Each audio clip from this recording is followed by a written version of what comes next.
Алам биз билген кадимкисиндей эмес, башаламан түшкөн майда медерлерден куралып, эбегейсиз бошлукту ээлеп жатчу экен.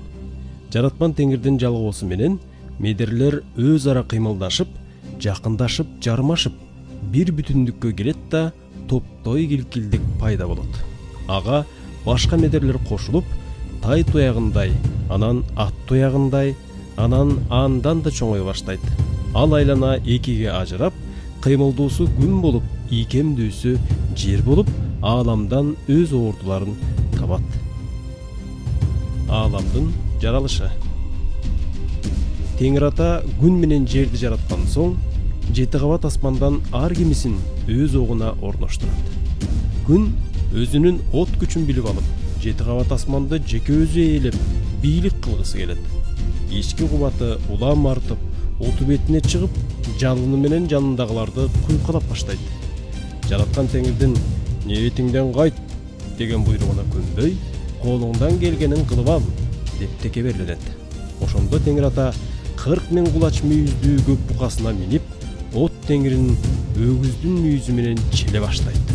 Анан күндүн отунун учкундары мүйүзгө илинип, асман ааламына чачырап, туш тарапка учкунун тарайт. Ал учкундар өз ара кубаттанышып, жылдыздарга, дагы бир чоң бөлүгү жерге жакындыгып келип, айга айланат. От теңиринин табы кайтып, кайратынан жана түшөт. Мурдагыдай куйкалабай, жылуу илеп чача баштайт. Ага ийген жердин боюнда топурак, суу, аба өз калыбына келип, жер бети жашылданат. Жараткандын деми тирүүлүк берет жерге.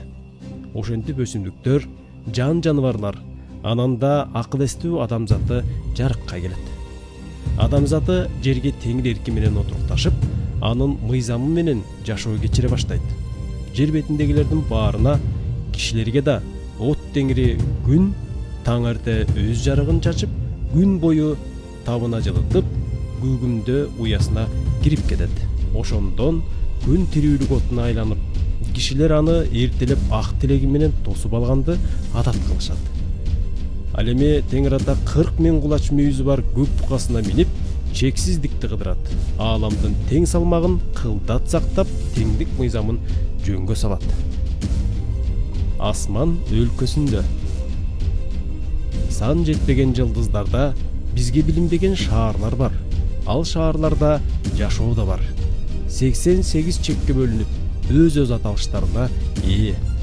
Чоң ортодо алтын казык, жылдыздардын борбору.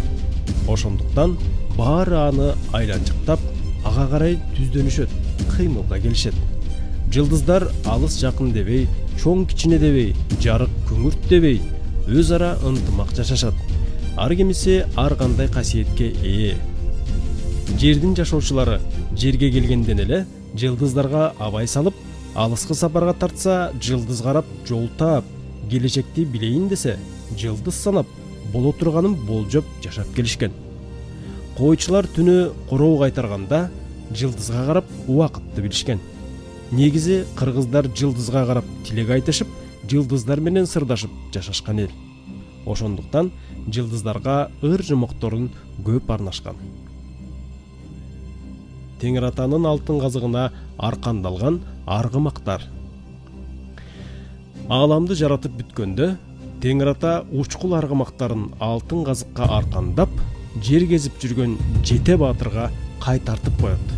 Түнкүсүн алтын казыкта айланган көп аргымак арасынан ак сары аты менен көк сары аты алыстан эле даана таанылат. 4 окшош сары тору аттары кошоктошуп бийик тоодон гана араң көрүнөт. Жете баатыр аргымактардын артынан түшүп, аларды кайтарып, бир түн, бир күндө алтын казыкты айланып чыгат. Азыркы күндө деле алтын казык, ага аркандалган аргымактар, кичи жетиген, Жете баатыр жана анын сары тору атына учкаштырган колуктусу үлпүлдөк сулуу, чоң жетиген жана укурук деп аталып, асманда жылдыз болуп жаркырап турушат. Күн жана анын балдары жөнүндө жомок.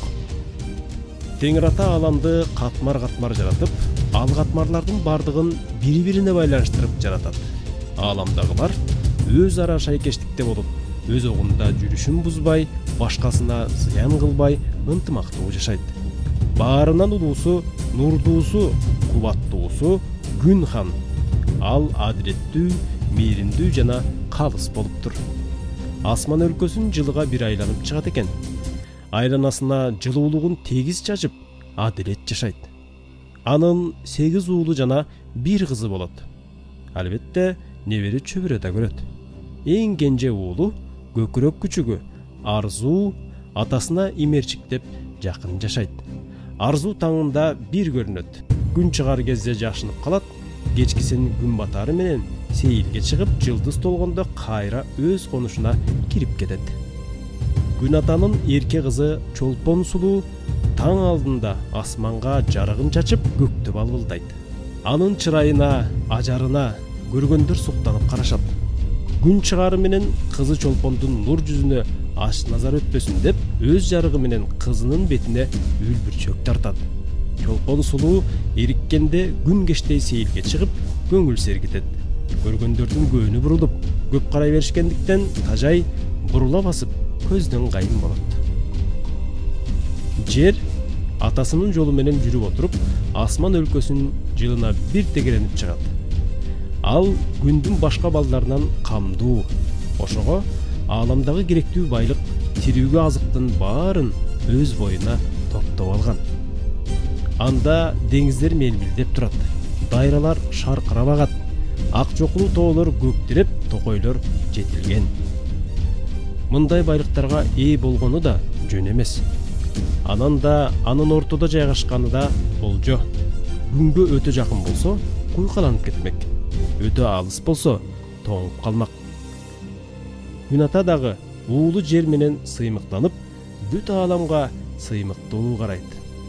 Жердин ай деген кенже карындашы агасына жакын жашап, караңгыда күн нурун жерге чагылтып, түнүн жарык кылат.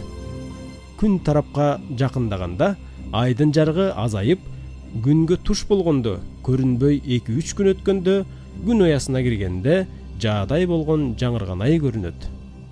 Күн өткөн сайын чоңое берип, 15 күндө күн батаарда жаркыган жүзүн көрсөтүп, толгон ай чыгат. Ошентип ай улам толуп, улам жаңырып турат. 4-үнчү баласы Курут. Өзү кичине болгону менен тентек болуп, уруш талашка жакын чоңоет. Ачуусу келгени кызарып татарып алыстан эле билинип турат. Азап жана тозок деген 2 дөбөтү аны ээрчип артынан калбайт. Бир кезде агасы жерде эле Куруттун да мол байлыгы болуптур. Кошуна колоңдору менен тынбай уруштан улам, бардык байлыгынан ажырап, сызга отуруп калат. Кайрадан топтогусу келген менен үйрөнгөн адатын таштабай, тентектиктен колу бошобой максатына жетпей келет. Күндүн эң улуу баласы Онай. Өзүнчө түтүн булатып, очор бачар түтүнү бөлөктүн түйшүгү бөлөк дегендей, көп балалуу Онай күн атадан алыс жашайт. Жердин балдарына Онай асманда сары жылдыз болуп көрүнөт. Атасынын алыстыгынан уламбы, үйү өтө суук, отун алып от жаккысы келбей, жылдыздар өлкөсүндө көчүп конуп жүрө берет. Алгач ал Чычканбай айылында, 2-нчи жылы Уйлуу байдын айылында, 3-нчү жылы Жолборсханда, ал эми 4-нчү жылы Коёнбектин айылында, 5-нчи жылы Хан балыкта болсо, 6-нчы жылы Жылан падышасында конот. 7-нчи жылы Жылкыбайдын айылында, ал эми 8-нчи жылы Койлуу байда, 9-нчу жылы Мечин бийде, 10-нчу жылы Тоок батырда, 11-нчи жылы Итаалы өлкөсүндө, ал эми 12-нчи жылы Каман байдын айылында 1 жылдан конок болот. Жердин балдары Онайды чагырмак жылдыз чорт аяз деп айтышат. Себеби Онай жерге күн баткандан таң атканча көрүнүп турса, кыш суук болот экен. Онайдын саякаты жерге да таасир этет. Онай Коёнбектикинде конгондо жерде кыш оор болот. Маймыл жылдан Тоок жылына өткөндө кар көп жаап, жаз жаанчыл болот. Жердин балдары туулган жылдарын Онайдын асмандагы жолуна карап, мүчөл жыл деп аташат. Мүчөл жылын 12 жылда бир жолу белгилешет. Анткени Онай 12 жылда бардык бек байларды кыдырып чыгат. Күн ата менен катышы болбогондуктан же өзү отун алып от жакпагандыктан балдары да атасындай от жаккандан зээригип, муздак үйлөрүндө тоңуп олтурганга көнүп калышкан. Күн атанын 10 айдан кийинки уулу Секинтур. Ал жалгыздык жолун тандаган. Ошондуктан айланасындагы таштарды чогултуп, таш коргон менен курчап алып, өз балдары менен да катташа албай калган. Секинтурдан кийинки бөбөктөрү Уран, Калем учу, Томук үчөө да агасынын жолун жолдошуп, Күн атадан алыс жайгашкан. Ошондуктан ак кар көк музда жашашат. Томук өзү Күн атанын тондуулу. Анткени ал жалгыз карындашы Үрөн менен асман өлкөсүндө адашып жүрүп, күн балдарынын аймагына туш келип, ынтымактуу эл экен деп, суугуна карабай байыр алып, отурукташып калган экен.